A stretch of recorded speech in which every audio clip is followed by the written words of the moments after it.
We are back. Welcome to the Leadership Launchpad Project. I'm Rob Kalwarowski, and as always, the yin to my yang, Susan Hobson's here. Susan, how are you? I'm excellent. I'm fired up. And I know you know this, but our audience doesn't. I just spent a week at the lake, immersed in beautiful Mother Nature. I feel so refueled. I feel on fuego. Let's get this party started. You look really tanned and obviously well relaxed. So it's great Vitamin to have D, you back. buddy. Vitamin D. I was a little deficit on it this winter. Shall we remember? So obviously we got to start off with a quote. And so I have one here from Andy Law. And he says, unless you are prepared to give up something valuable, you will never be able to truly change it all because you'll be forever in the control of things you can't give up. Oh, such a good one. Tell our audience why you picked that. It's a great quote, and it's actually where we'll talk a little bit with our guest. But you have to be willing to give up the beliefs you have about yourself and about the world to truly change into the true leader that you're meant to be. So you got to surrender those attachments. So we'll leave it there now we have to dig into our guest. We have a special guest, the host of the Leadershipadelics podcast and a journey coach, Sebastien Fouillade. Seb, how are you? Good. Thanks for inviting me here again. It's a pleasure and finally meet Susan as well.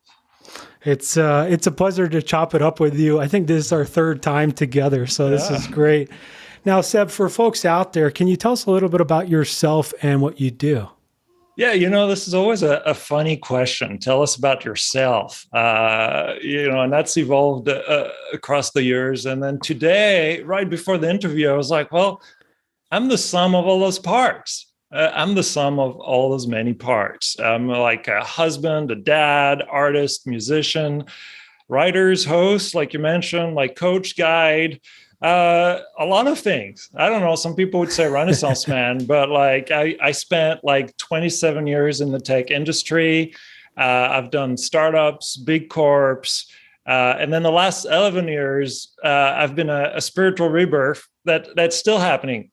So I'm still rebirthing from that experience 11 years ago.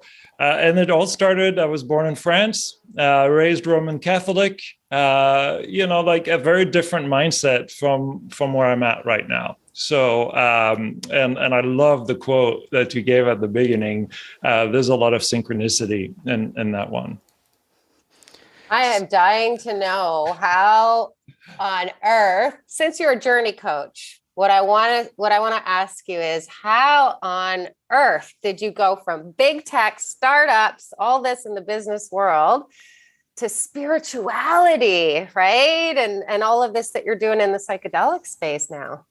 It's all connected. It's funny. It's all connected. It's that quote that always keeps coming. But like a lot of what I was doing when I was building products at Microsoft, I worked on the different versions of Windows, the good ones and the bad ones. I worked in robotics. I've done startups to help families get outdoors.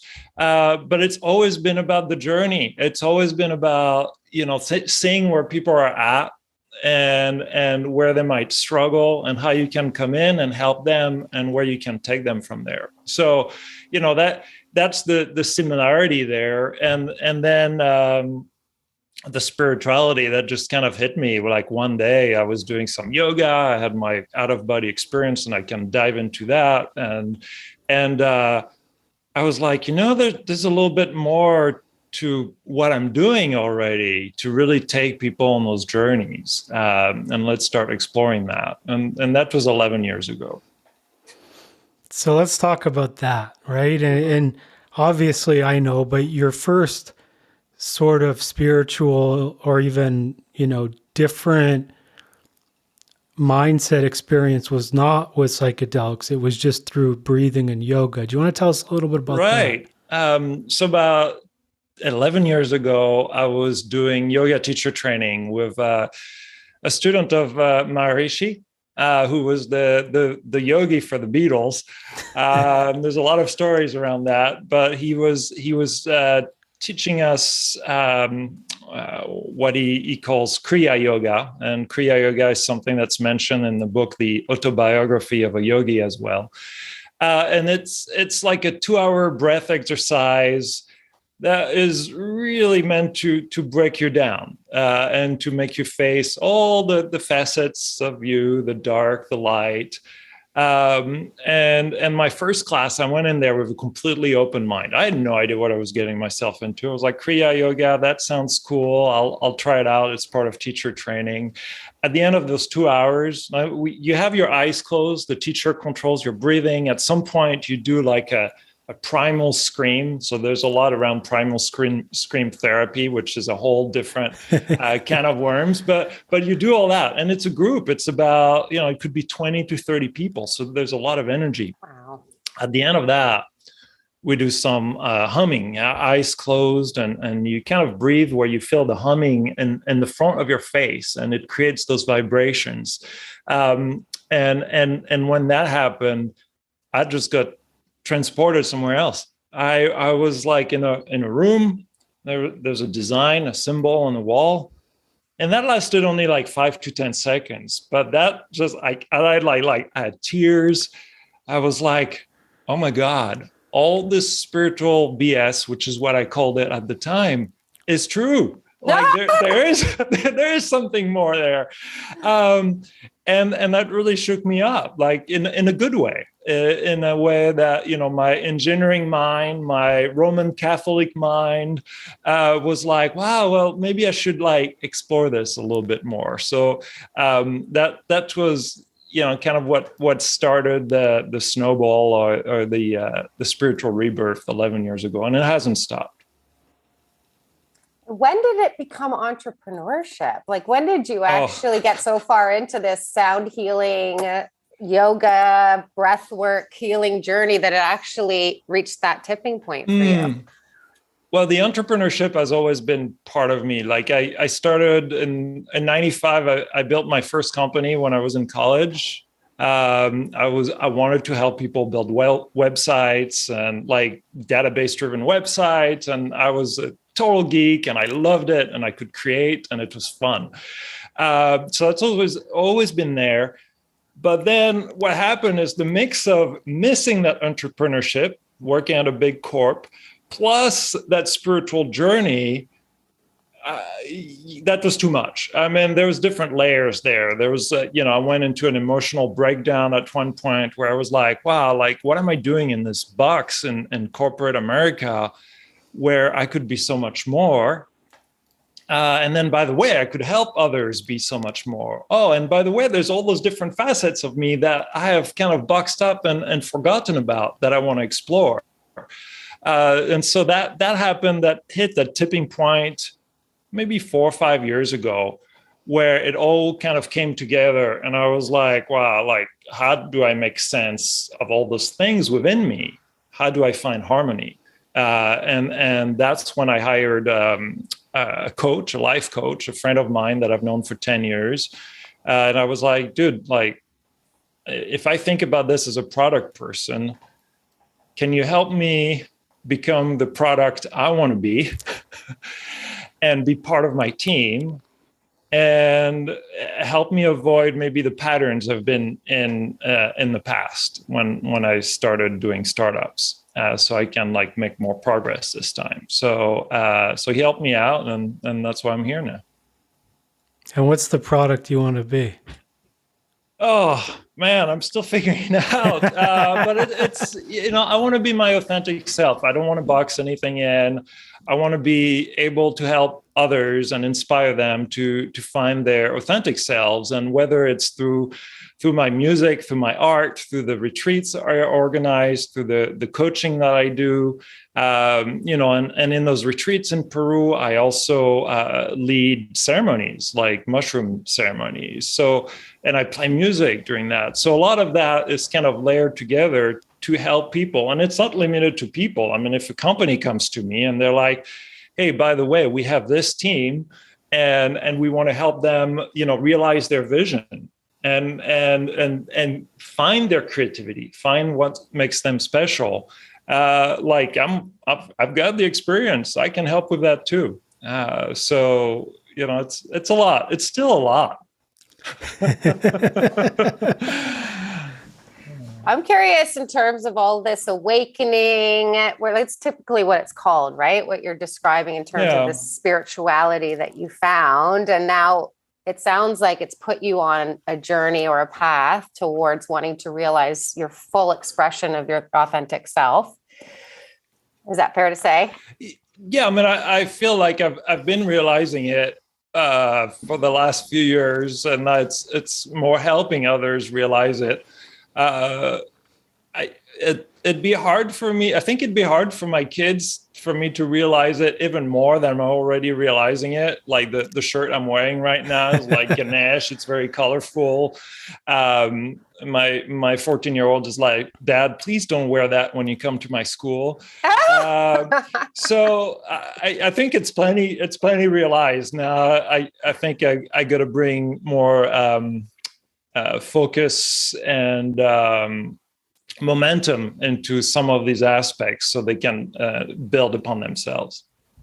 And so walk us through the part of the journey where you found the retreats and the psychedelic mushrooms and all of this in terms of helping other people to go on that same spiritual awakening journey that you had just been through or are still going through. Suzanne, it was a beautiful love story. I had a feeling it was. Yeah, so I met my wife 7 years ago, and we met each other in yoga teacher training. So we'd done a lot of the same classes. We were also doing transcendental meditation together, which worked fairly well. And when we were dating, she was going down to the jungle of Peru to do something called ayahuasca. And for people who are not familiar with it, it's a brew of two plants. It's highly psychedelic, and it really helps people heal from a lot of trauma, addictions, patterns, and so forth. And I couldn't go with her because they were booked. And I was like, oh, what am I going to do? So instead, magically, some stars aligned, and there was a Native American ceremony locally here where they were doing ayahuasca at the same time. So some of the ceremonies here coincided with the ceremonies down in the jungle that my wife was doing, and that was 7 years ago. The first ceremony was outdoors around a huge bonfire. It was probably like 40 people, like a big one. Beautiful nature in the Northwest. And, there's a chief and his wife and all his helpers at the end of a big circle. They serve us the medicine. It tastes terrible. And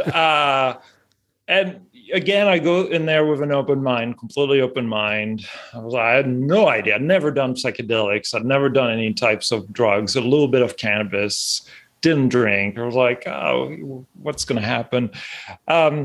I look at the bonfire about 45 minutes after ingesting the ayahuasca medicine, and it starts sinking into the ground like a heart beating, and it's going up and down and up and down, and the sparks start connecting to the stars.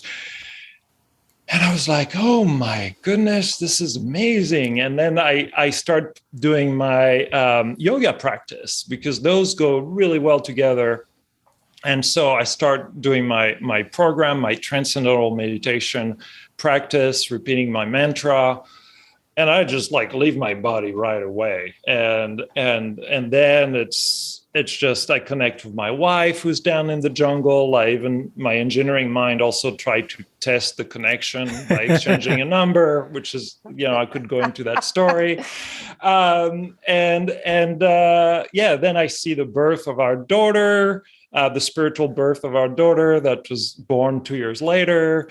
I solve in the first ceremony all kinds of relationship issues that I had, looking at things from a different perspective. I mean, and the first, I did three ceremonies in a row. And those first 3 ceremonies, I got so much value out of it. Like it's like I journaled everything, and I could probably write like a nice little book just on those 3 ceremonies. So and that's how did that inspire you to go on this mission that you're on now? Well, it didn't stop there. See, it's interesting because there's this pattern with people working with plant medicine where at the beginning they kind of get that enlightenment, and they might do it very frequently at the beginning, and then it tapers off afterward. But you also need to give it time to integrate all those learnings. So it's a balance of how do you integrate that in your life, start seeing how it changes your life, and then maybe when you're ready for another for another one. And so I was doing that quarterly at the beginning for the first couple of years. Now I'm not doing that as often, but it helped me kind of start identifying things in my life that weren't necessarily aligned with who I was. It helped me reconnect with my younger self, who was a lot more creative. It helped me remember, like, why did I get into this tech industry in the first place? That's because I love to create. And then it helped me realize, it's like, well, why am I here now? Oh, I'm here now because, I want safety and to provide for my family. But it was very far from why I started this journey in the tech industry. And so it helped me start seeing those disconnects. And I started playing music too. That's another thing. Then I went to Peru, and I did ceremonies in Peru where the healers there were like, "Oh no, come play music at the end of the ceremony." And when I did that, I was like, "Oh my God, there's another part of me again that I didn't know about, that I had buried away because of some trauma." And all of this started coming to the surface, and I got to the point where now I'm able to help other people through their own journey by bringing all that experience together. And a lot of it is, even though I'm talking a lot right now, a lot of it is active listening and listening to people, to their journey, and letting them tell the stories and reconnect with the different parts of themselves. That's a lot of what I do. And in the retreat in October, that's a lot of what we'll be doing, and mixing that with art and creativity. That's been a big part of my journey. So, yeah, let's talk about that. Like, you're talking about how it helped unlock creativity within you. Do you want to tell us a little bit about your retreat? Yeah, so we've got this retreat in October called the Sacred Creativity Retreat. It's a little different from other ayahuasca retreats where you might go down for a week, do 3 ceremonies, talk a lot about the ceremonies, and connect with nature and do other things. And I used to be involved with running some of those retreats. But one day I was talking with our healer, Kunti, and she's a very creative person. And I was like, well, why don't you bring in this part of yourself in the ceremonies? It would make it a lot more enjoyable for yourself, and it would help a lot of the guests. And then COVID happened. And it really ruined all the travel and the possibility to do retreats. And it was really hard. And it's been easing up again, the travel, especially to Peru. Now it's almost back to normal. I was there last month, and we were talking, and we're like, well, we need to make this happen. We need to bring art and creativity, art and music and plant medicine together, because what plant medicine does is it breaks patterns. It allows you to get out of the boxes you've put yourselves in, or people have put yourself in. But those boxes that might be very comfortable, that you've forgotten it's even a box, and creativity, like mindless creativity, really allows kind of exploration that maybe you haven't done, and reconnection with parts of you that you've forgotten. So we're actually mixing this with also brain mapping, because I've got friends in Peru that are started a brain mapping company, so that we can actually help people look at those flow states they get into when they create. Flow states that are so important for creativity, for innovation. I mean, they're important for companies and corporation. It's really hard to build those states when you've got a corporate structure. So creativity like that allows you to reconnect with all those facets of yourself and heal. It's very empowering too, because you're realizing, oh, wow, I can draw. I can play harmonica. I can play mouth harp. I can play drum. And the way I teach harmonica is nothing like anyone else teaches harmonica. It's all breath work. Cool. I'll stop now because I got to ask how are you making that case for all these corporate folk, right? Like you're talking about how this is actually, because we work on state via the mindset, right? Like in terms of getting them into peak state or flow state.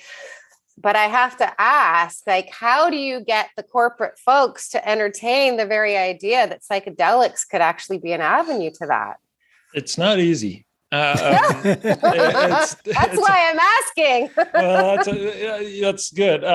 There's a lot of facets to that. So when I was at Microsoft, last couple of years there, actually all the 5 years there, but it really went higher the last couple of years, I was pretty open about my work with psychedelics. And a lot of people confided and talked with me about it and about their interest in it.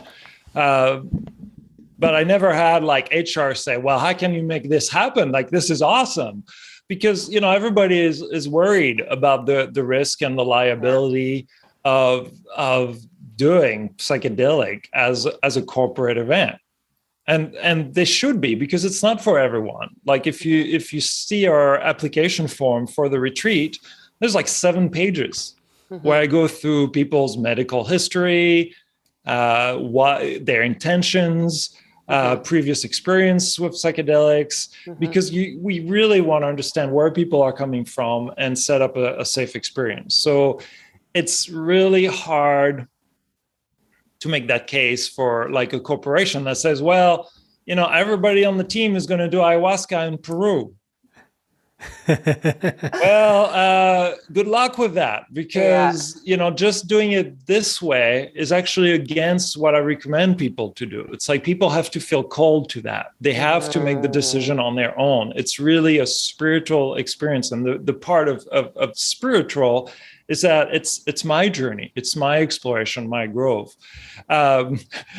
So even though that'd be great for to pitch to a corporation or a team, I think it'd be really hard unless the corporation, there's a company called Guela in Canada, and that's an awesome company. Like they're all into plant medicine, they're all feeling the calling, that's part of their culture. And I could totally see them say, hey, we're going to go do like a team event where we all go drink ayahuasca.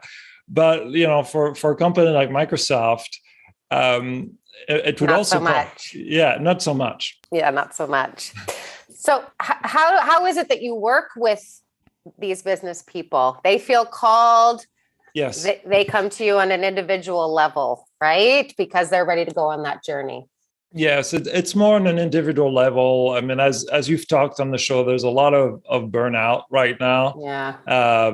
Burnout kills creativity, which kills innovation. And to be specific, it kills authentic creativity. I mean, you can always create. But where's that creativity coming from? And the creativity companies need are distinct creativity that leads to innovation that you can only get to based on the authenticity of each person. That makes us different on how we create something. When you start putting an artificial environment around that, an environment that also leads to burnout, what you come up with from a product perspective is the same thing. It's Microsoft following Apple, Apple following Microsoft, Google, everybody starts following each other, and there's no innovation anymore.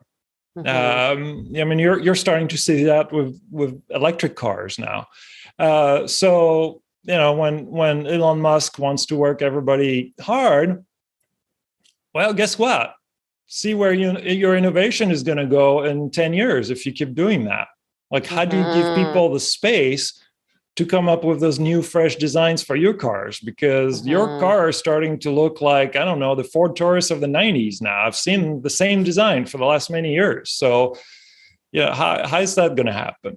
So anyway, that's what we talk about. And on an individual basis, people need that. People need to break from that. That burnout it's crazy. Before COVID, I was traveling all the time. And corporations put, no weight on that human impact of the travel all the time, all that context switching all the time. And then during COVID, I thought I was done with that burnout, but it went from like travel burnout to Zoom calls were burnout, where it's like, it's blurring all the personal lines. Yeah, true. And we could actually get way further if we like appreciate how much what we need as humans when we work and create environments where we can flourish rather than burning out and worry about headcounts and worry about saving money by moving a project or half a project to an offshore location, which I went through all this, and that didn't lead to creativity. It sure led to leadership, though, didn't it? Where's the intersection between all this that we're talking about and riffing on in terms of healing trauma via breath work, yoga, sound healing, psychedelics, and leadership? Leadership requires a lot of self-awareness and being able to also, work on yourself. A lot of this, I've had 26 guests now on the podcast.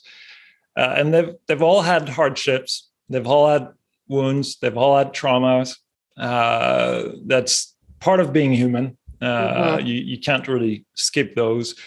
But they've all developed an awareness of them and a desire to work on that. And I think that's kind of where it starts. It's, they talk about the oxygen mask, putting it on you before you put it on the kids. I don't know if I heard that on your podcast or somewhere else, but I've heard that analogy for leadership. It's like to take care of yourself. That's where it starts. And so psychedelics help break those patterns. I've also broadened the focus of the podcast to also talk about deep spiritual experiences, because I had some guy who had a near-death experience. That also helps you gain perspective, which is really important for leadership. So there's a lot of that, rediscovering that, everything we do in the world is connected again, but has an impact on everything else. The importance of having principles that people are aligned with, and personally knowing where your principles are and maybe the principles of who you work for. So there's a lot there that is at the intersection of all that. There's also something that Luc van Poelge, who's a guide in the Netherlands, very wise, said psychedelics help you feel what you might know. And a lot of time in big corporations, there's a lot of knowing what gets you to the next level. But when you can actually start feeling certain things at a very deep level, it really transforms how you lead, how you inspire others, and how you support others.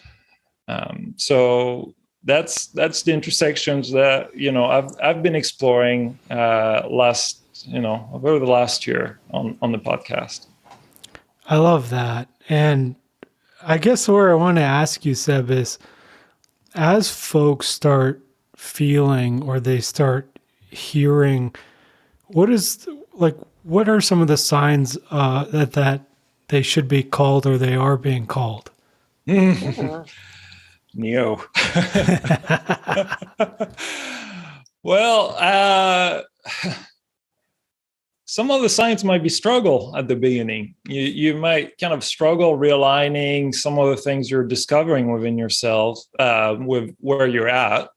And I think it's okay. and you have to take it slowly as well, because some of the things can be very jarring when you're realizing, wow, this is where I'm at with my work, and I'm awakening there, but it could also impact your personal relationship and all the commitments. And if you have a family, like for me, is I have 3 kids. So like navigating all this isn't easy. So I would tell people is like, notice it, watch it, appreciate it, talk about it with other people. You'll be surprised how many other coworkers are going through the same thing you're going through and are too afraid to talk about it. And for me, that was like the biggest, most helpful thing that helped me through that is starting to drop all those little hints. Even in team meetings, like I would start changing my background to match my crazy psychedelic shirts. But people would start asking about this. And I think you have to give it time. You have to be patient and let things unfold. Because a lot of people, when that happens, and that happened to me, it can be overwhelming to realize, wow, I'm not necessarily where I wanted to be or where my full self can be. But it's okay. It's okay. Take care of yourself. Put that oxygen mask on, and maybe reach out to to Rob and Susan or me, Or Seb. Talk to people about what you're going through. You're not alone, and I think for a lot of people they feel alone on their journey, and there's a lot of people waking up right now. And COVID has help a lot of people wake up to where they were at in their life, in their corporate lives, and so on. Yeah, we've certainly been looking at that as a theme on our show. We launched this show right at the start of the pandemic, but that's a question that we've really been excited to ask our guests. So I'm going to ask it to you. Where do you see the biggest opportunity for growth dressed up in all this disruption over the last 2 years? Oh, for me or for other people? For anyone. For anyone. It's purposely interesting. Open-ended. Yeah. Well, with the lockdown, it's forced a lot of nesting, like mental nesting and nesting at home, and to kind of like revisit things that are maybe closer to you. Mm-hmm. And it could be things mentally or things in your home around you. Like for me as a dad and a husband, seeing my kids go through the completely failed experiment of at-home schooling or remote schooling, and being in the tech company that provided a lot of the tools for that, it helped me develop a lot of empathy and respect for the teachers who kept doing their job, even though the conditions were really hard. I mean, the commitment that they had to do to basically stand on the Zoom call and talk to kids who most of them had their cameras off and most of them didn't reply to anything. I mean, imagine how depressing that is for someone who went to that job to interact with children and help them grow. So that helped me develop a lot of respect for that, a lot of respect for my kids who pushed through that, and a lot of compassion. And also from a leadership perspective as a dad, you learn a lot. Mm-hmm. You got to know when to cut people some slack and really understand what they're going through, because, like I never went through anything my kids went through. I wasn't going to be hard disciplinarian as they were going through that. So it helped me develop a little bit more compassion for them and letting them know where I appreciate them, even though, like they could probably do more. Like those weren't ideal situation. So that was the big thing as a dad. And then creativity. Oh my God, we created so much in our nesting period. We've rebuilt our entire home, our entire front yard, backyard. We've got waterfalls to the wazoo. I can control my waterfall with Alexa, but like all those things, it's that creativity that maybe I was too busy in the day-to-day life going from point A to point B, and COVID kind of helped me look at maybe things that were closer to me and create and so on. And then we talked about looking at your own personal situation. They talk about the Great Resignation and all that. And I think a lot of people came to realize maybe that's not how I want to live life moving forward. There's a different way. I mean, I didn't know I could work from home that much. I thought the only way to work was with people in an office. So, that starts making you rethink about the world. So there's plenty of opportunity moving forward, I think, from COVID. And the connectivity, being all connected. I think that was the other thing. Realizing that we really have to, everything we do, our behaviors impact one another. That was a big thing with COVID. What we breathe, how we breathe, impacts one another. And understanding that there's also a lot of anger in the world, a lot of volatility and anger. And it taught me not to push buttons.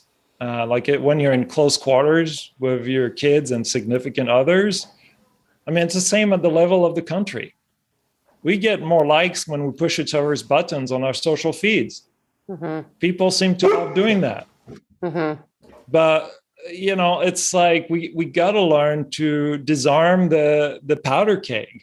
And this is not what's been happening the last 4 years. It just feels like people just kept on putting like more fuses to that powder keg. And so that was another big teaching. And I hope, more people can take that forward of like, how do we actually remove the fuses on the powder keg, address the problems, and work together?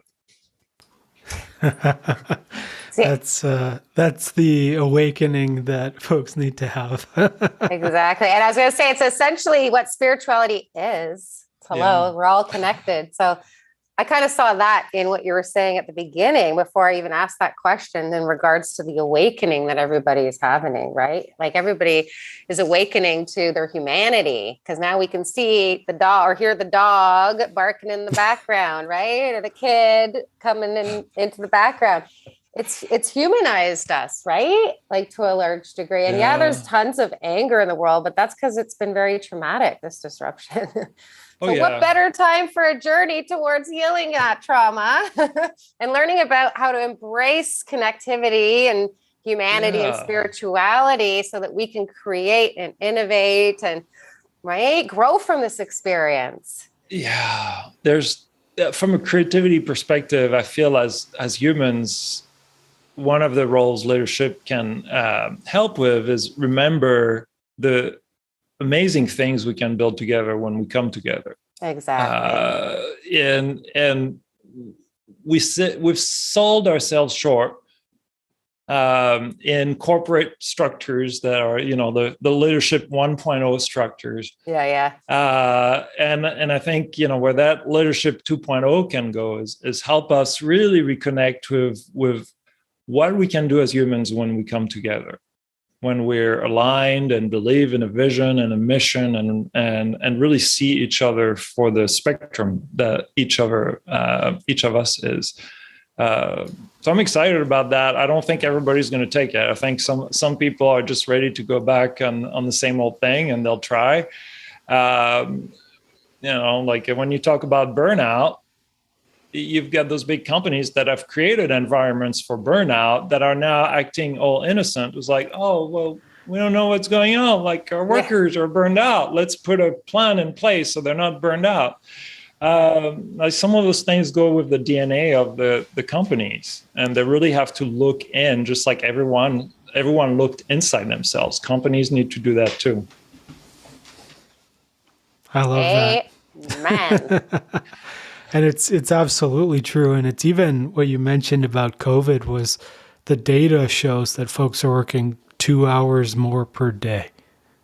And so basically they've replaced their commute with time on more work. time on the laptop. So that was a complete joke, man. Oh, It's boy. like I was on.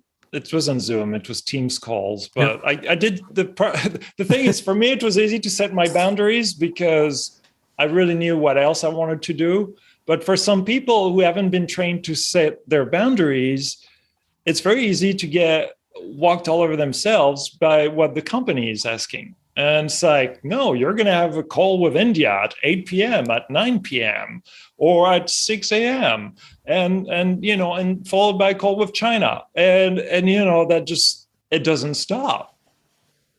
So Not if there's no boundaries, it doesn't. yeah. I'm curious with all this work that you're doing, this fabulous work that you're doing in the world, helping us awaken and go on the journey within so we can go on the journey without in terms of how we can create and innovate, make the world a better place for each other to share. Yeah. I'm just curious what you want the legacy of all of this fabulous work on this mission to be. Oh, the legacy. Hold on. I took note because that was an important question. Yes, I was like, I got to know that. It's so legacy is always, it's a hard one, especially when you do psychedelics, because there's a little ego part to legacy, which is also hard when you're trying to market your work. I had a long answer, and I was like, I want to bring a little bit of magic back into the world, back to what we can accomplish as humans when we come together. I think that's really the legacy I want to bring back. I had a kind of a big reflection the other day. Is I've always taken Disney for granted, and I was like, what would the world be without Walt Disney? There's no way to imagine a world without Walt Disney, with all the faults and all the crap people might give Disney for the princess stereotypes and all that, and over commercialization and all that. You can't imagine a world without Walt Disney. This was a man who brought magic into the world in ways that nobody else did before. And this is the thing that I want people to remember. Walt Disney isn't the only person who can do that. Like, we can all do that. We all have it within us to bring that magic back. And so that's what I'd like my legacy to be. But I've taken on big, hairy goals before. Audacious goals, yeah. Big, audacious goals before. Yeah. And so I'm trying to focus more on things I can help with right now. So, the retreats and, like helping one person at a time and hoping that it has a little bit of a snowball effect and we can bring some of that magic back together and collaboration too. That's another thing I want to do, is collaborate with other people who want to do the same thing. So. And is magic in that context creativity and innovation and...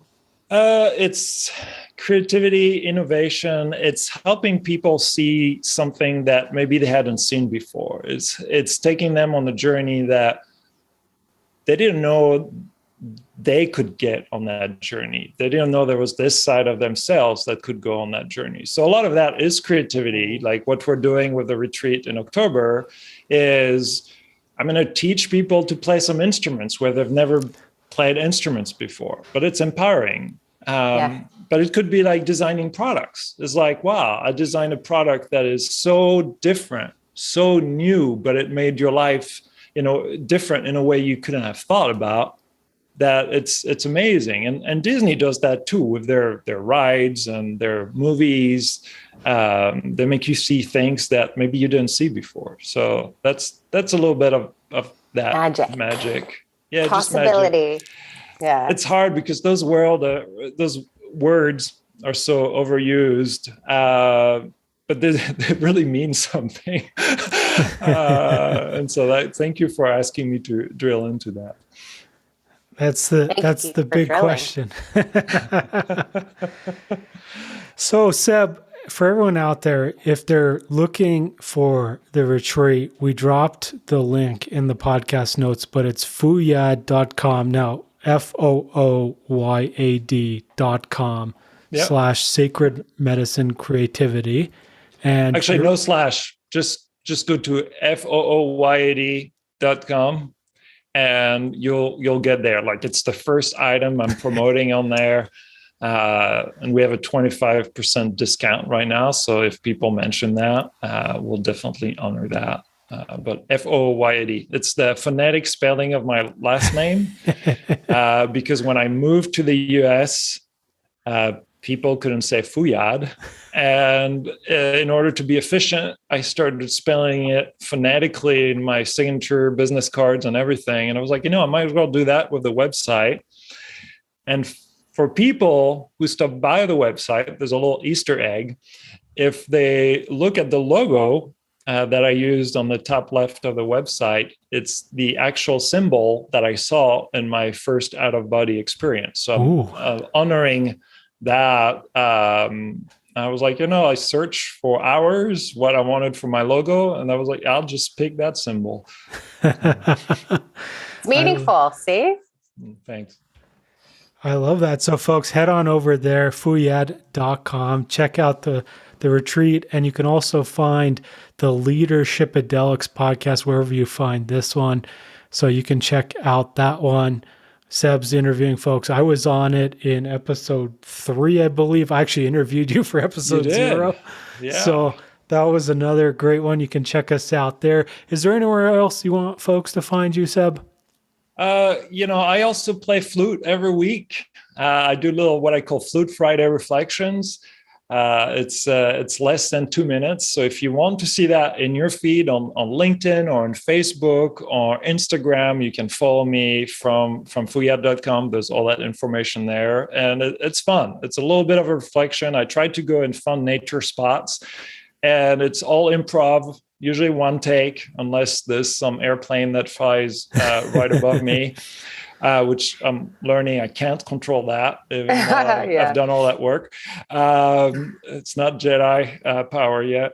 There's the Flute Fridays, interviews, and I started doing doodles, like artistic doodles for fun. And so there's a lot. Just stop by my website and pick what you like and reach out if you want to talk. Like, people, I always love hearing from people. So if they like what they heard here and they have follow-up questions, they can ask me. Absolutely. And Susan will be doing Trumpet Tuesdays, so you can follow her on LinkedIn. Trumpet Tuesday. Qu'est-ce que c'est? Oh, no. Accordion. Say what? Trumpet Tuesday. I'm more of a guitar girl myself. Oh, good. I love guitar. And for us out there, so please hit subscribe to Leadership Launchpad Project on your favorite podcast platform, and head on over to elitehighperformance.com for all your leadership development needs. Susan, is there anything you want to leave folks with today? Yeah, like, I have a totally different association with the term magic mushrooms now. I feel like this was pure magic minus the mushrooms. Okay. This is exactly why Rob and I went on this mission. So we have this vision of changing the way the game of life and business is being played forever. And I just think it's so cool that we have been able to curate on this show guests like Seb and other light workers out there who are all feeling that same universal call, right? That the game needs to change. And the way the game changed, what we all align on, which is so profound, is that it all begins with that journey within, even in business. So thank you, Seb, for bringing the magic. I knew I was fired up for a reason today. Thank you. And for me, I have a quote. And it's from Kathleen Schaefer, and she says, "Leadership is not about men in suits. It is a way of life for those who know who they are and are willing to be their best to create the life they want to live." And this was something Seb mentioned in the early part of the episode, was we are sometimes in boxes that either we've created or people have pushed us in. And like Seb and like me, it took a little bit of boost to find what that box was. And sometimes it's about seeing the box and seeing what could be possible for you outside the walls of that box. And that doesn't necessarily include drugs, although it could. And so that's where we want to leave folks with, is the work that Susan and I do. Obviously, we do not, at this point, coach people or do anything with psychedelics, but there is a world out there that if you're stuck and you're feeling like there is something more for you, there are people like Seb out there that we're happy to connect you with to go on that journey. So, folks, thank you so much for listening. Seb, thanks for joining us, and we'll see you all next week. Bye, everyone.